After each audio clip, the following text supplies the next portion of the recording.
Hello, இன்றைக்கி நாம் செய்ய போகிறது காடை கிரேவி செய்ய போகிறோம். முதல்ல கடாயை வச்சுட்டேன். எண்ணெய் ஊற்றிக்கலாம்.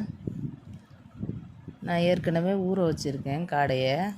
மசாலா போட்டு மிளகாத்தூள், மஞ்சத்தூள், உப்பு போட்டு மிளகு சீரகத்தூள் பவுட்ரு அதையும் போட்டு ஊற வச்சுருக்கேன். அதை முதல்ல பொரிச்சு எடுத்துகிட்டு அதிலே நம்ம தாளிச்சிடலாம். பாருங்கள், இப்போ வறுக்க போகிறேன். எண்ணெயில் போட்டுருவோம்.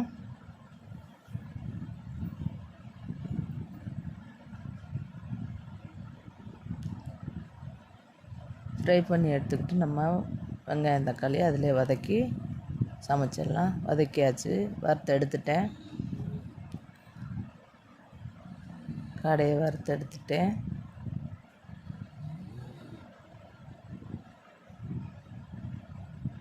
அதில் பட்டை போட்டுக்கிடுவோம். பட்டை வெடித்ததும் வெங்காயம் தக்காளியை போட்டுக்கலாம். அரை கிலோ போட்டிருக்கேன். கிரேவி நிறைய வேணுங்கிறதுக்காக நல்லாயிருக்கும் கிரேவி. டிஃபனுக்கு கூட சேர்த்து சாப்பிட்டுக்கலாம். நல்லா வதங்கட்டும்.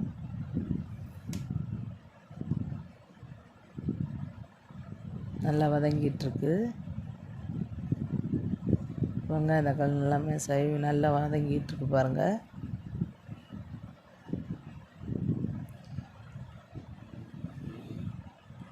எப்போவுமே காடையை ஊற வச்சு மசாலாவில் ஊற வச்சு வறுத்து எடுத்துட்டா அதில் நல்லா உப்பு சார்ந்து நல்லாயிருக்கும். டேஸ்ட்டு கொடுக்கும், நல்ல டேஸ்ட்டு கொடுக்கும், கூடுதல் கொடுக்கும். உப்பு சேர்த்து வதக்கலாம். இந்த வெங்காயம் தக்காளியை அது கூட இஞ்சி பூண்டு சேர்த்துக்கலாம் கொஞ்சம். ஏற்கனவே இஞ்சி பூண்டு நம்ம அதுலேயும் போட்டிருக்கோம். காடை பிரட்டினதுலேயும் போட்டிருக்கு ஏற்கனவே. இப்போ மசாலாத்தூள் போடணும். மிளகாத்தூள் 1.5 ஸ்பூனு. ஏற்கனவே அதில் போட்டிருக்கறனால இது கம்மியாக போட்டிருக்கு. மஞ்சத்தூள் 1 ஸ்பூனு. நிறத்துக்கு தகுந்த மாதிரி போட்டுக்கலாம். அதையும் கொடுத்து நல்லா வதக்கணும் பச்சை வாடை போக. பாருங்கள், சேர்ந்து வந்துச்சு. அது கூட காடையை சேர்த்துக்கலாம்.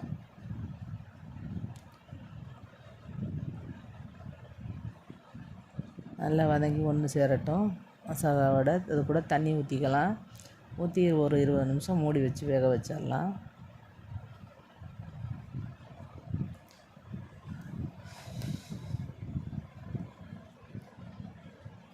ஊற்றியாச்சு. ஊற்றி நல்லா வதக்கிட்டு மூடி வைப்போம்.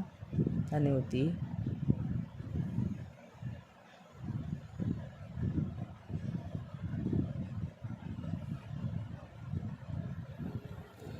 மூடி வச்சுட்டு வெந்தோடனே பார்க்கலாம். வாங்க பார்க்கலாம். காடை ரெடி ஆயிடுச்சு. பாருங்கள், பார்க்க அவ்வளோ அழகாக இருக்குன்னு. நல்லா எல்லாத்தோடையும் சேர்த்து சாப்பிட்லாம். சாம்பார் சாதம், ரசம் சாதம், பிரியாணி, பிரிஞ்சி சாதம் எல்லாத்துக்கும் டாப்பாக இருக்கும் சாப்பிட்றதுக்கு.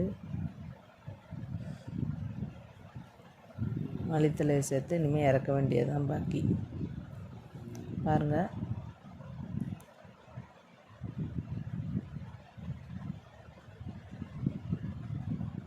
எவ்வளோ நல்லா இருக்கு பாருங்கள்.